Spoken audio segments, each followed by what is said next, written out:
2019లో జగన్మోహన్ రెడ్డి ఈ రాష్ట్రంలో ఉన్నటువంటి ప్రజలందరినీ కూడా మోసం చేసి అబద్ధ మాటలతో ప్రజల్ని నమ్మించి అధికారంలోకి వచ్చినప్పటి నుంచి కూడా తాను ఏదైతే అవినీతి కేసులో 16 మాసాలు జైల్లో ఉండి క్షుణ్ణంగా బ్రిటిష్ పాలనను గురించి తాను రీసెర్చ్ చేశాడు.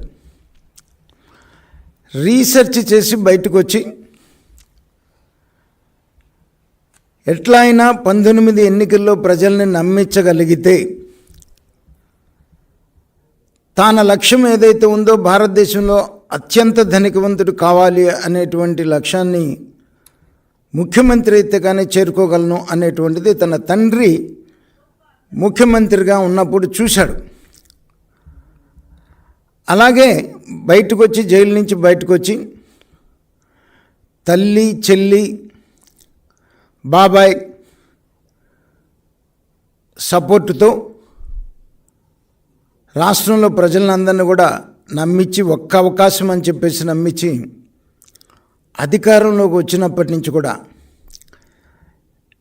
బ్రిటిష్ రూల్ని పూర్తిగా ఈ రాష్ట్రంలో అమలు చేయటం మొదలుపెట్టాడు. ఏ రకంగా అయితే బ్రిటిషర్స్ భారతదేశానికి వ్యాపారం పేరు మీద వచ్చి నమ్మించి తన సొంత సైన్యాన్ని పెట్టుకొని భారతదేశాన్ని రూల్ చేసి భారతీయుల్ని ఏ రకంగా హింసించి హత్యలు చేశారో అలాగే తాను కూడా నమ్మించి ఒక అవకాశమైన అధికారంలోకి వచ్చినప్పటి నుంచి కూడా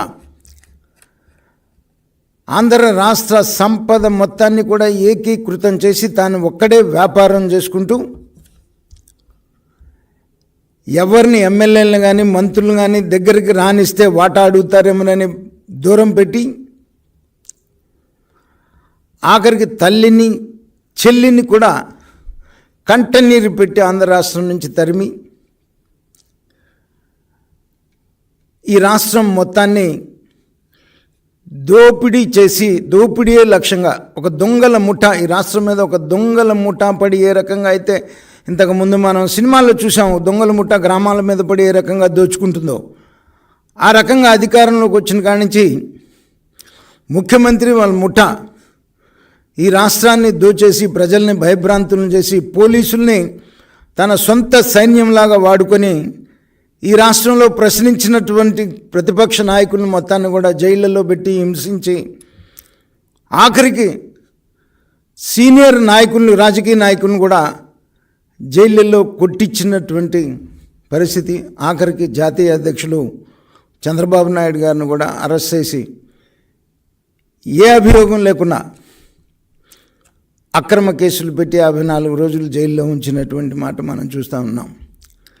నేను సంవత్సరం క్రితం చెప్పాను వైసీపీ శాసనసభ్యులందరికీ కూడా, మీరు కనుక జగన్మోహన్ రెడ్డిని మార్చుకోకపోతే రేపు ఎన్నికల్లో తాను చేసిన తప్పులన్నీ కూడా మీ మీద వేసి తప్పుకొని మిమ్మల్ని బలి చేసేటువంటి పరిస్థితి వస్తుంది.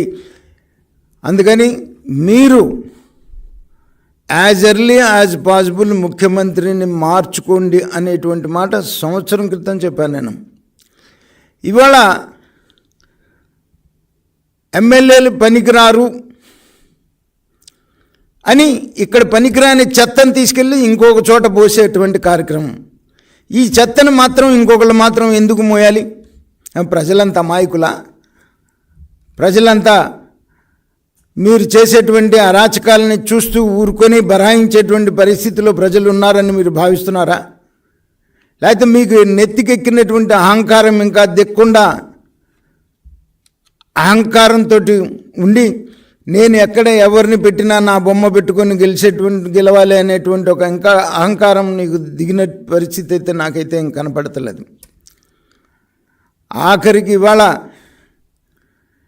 ఏదైతే 2019లో నువ్వు ముఖ్యమంత్రి 151 శాసనసభ్యులు తల్లితో, చెల్లితో, బాబాయ్తో బయలుదేరావో, ప్రయాణం చేశావో, 24 ఎన్నికలకు వచ్చే నాటికి నీకు నీ తల్లి మిగిలిన చెల్లి మిగిలిన ఆఖరికి నీ శాసనసభ్యులు కూడా ఎవరు మిగిలిన పరిస్థితి కనపడతలేదు. లాస్ట్కి నీ పార్టీ తరపున పోటీ చేయటానికి సిద్ధపడి ముందుకు వచ్చేటువంటి వాళ్ళు లేకుండా బతిమిలాడుకొని ఒక కుటుంబంలోనే 2, 3 సీట్లు ఇచ్చేటువంటి దుస్థితికి యువజన శ్రామిక రైతు కాంగ్రెస్ పార్టీ ఈరోజు రాష్ట్రంలో దిగజారింది అని అంటే దానికి పూర్తి బాధ్యత జగన్మోహన్ రెడ్డిదే. తాను ఏ యథా రాజా తథా ప్రజ, తాను ఏ రకంగా అయితే వచ్చినప్పటి నుంచి దోపిడీ మొదలుపెట్టారో తతిమా క్యాడర్ మొత్తం కూడా నేను 3 సంవత్సరాల క్రితం ఒకసారి చెప్పా. బెంగళూరులో ఒక జర్నలిస్టు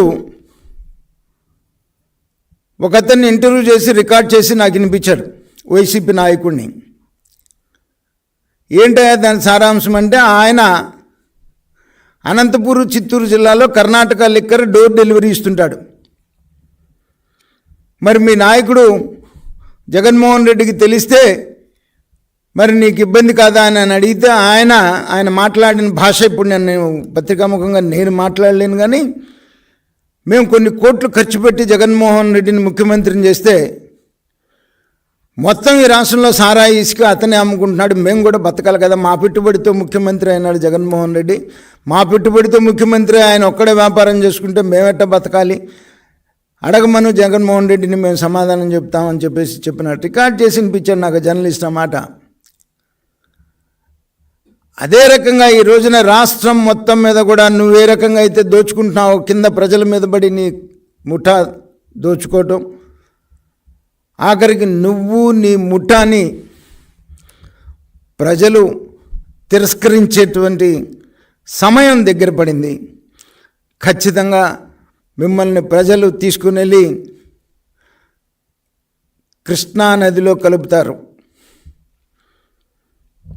రేపు వచ్చేటువంటి ఎన్నికల్లో ప్రజలు తెలుగుదేశం జనసేన కూటమిని ఎప్పుడు ఎన్నికలు జరిగినా ఎన్నుకోవటానికి సిద్ధంగా ఉన్నారు. నీకు ఇక ముందు ఎన్నికల నాటికి పోటీ చేయలేక నువ్వు పోటీ పెట్టిన అభ్యర్థులే పారిపోయేటువంటి పరిస్థితి వస్తుంది. గుర్తుపెట్టుకో జగన్మోహన్ రెడ్డి అని చెప్పేసి నేను హెచ్చరిస్తున్నాను.